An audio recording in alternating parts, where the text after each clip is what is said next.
This is WHTC in Holland. Time now for Talk of the Town, the program in which you, the listeners, participate with your telephone calls. Our Talk of the Town number, 395-1450. This morning, Joe Haveman is with us. And good morning, Joe. Good morning, Juke.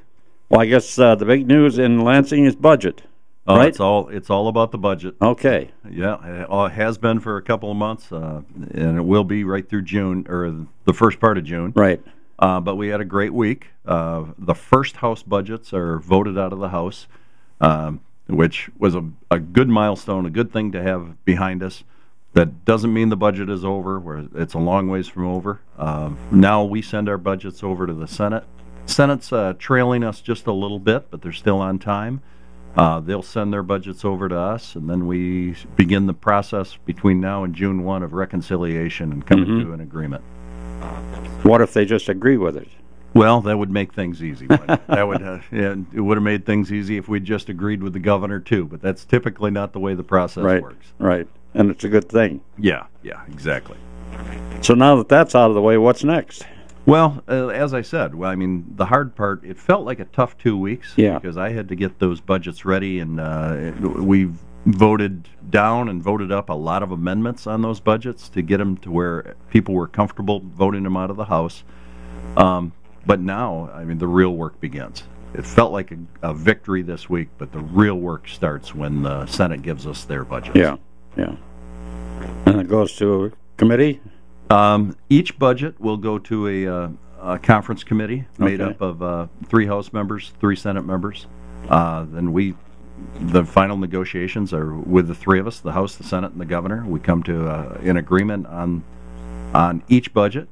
We roll those budgets back up, and we're hoping May 28, we vote out two very large budgets. One's the school budget, which includes community colleges and higher ed and the school aid, K-12, and then what we call the omnibus budget, which is everything else.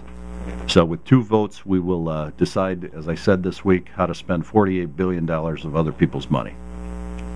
It's easy. Washington knows how to do it. Well, with Washington, you even add more zeros. So it boggles my mind that we talk in those terms, at those numbers, but they add up very fast. And when we talk about millions in Lansing, those are rounding errors. And then I come home to my own budget, my own life, and those are huge numbers when I come back home. Indeed. All right. We're here with Joe Haveman this morning, representative, and if you have a question for Joe, you may call us here at 395-1450. And Joe, one of the other things that's been on the docket is the wolf and dove bills. Well, the wolf and dove bills have really, as you know, the dove bill was something that the legislature dealt with 10, 12 years ago. Yeah. I don't remember how. I remember when it happened. I think Wayne Kuipers was state rep at the time. There was a statewide referendum that said you could not hunt doves. Well, now we're dealing with an issue of a growing wolf population in the UP. Yeah. And rather than go through that again, there is a bill in the Senate that is saying that rather than continually going to a referendum and maybe the experts, science should decide which animals should be hunted and which populations should be thinned out, and not just leave it to the legislature or leave it to the citizens. Now, that possibly there were signatures collected to do away with the wolf vote or the wolf hunt, but this bill would change that slightly. It still could possibly go to a referendum. I had a visit this week from 3 people from Holland here who are very much opposed to the wolf hunt. I respect their opinion. They were concerned that that an appropriation would be added to the bill, and then it couldn't be voted on by the public. As I understand, the Senate removed that provision. It's no longer referendum proof, if you will. And if they feel that strongly, I believe ultimately the public could vote on it. Mm-hmm.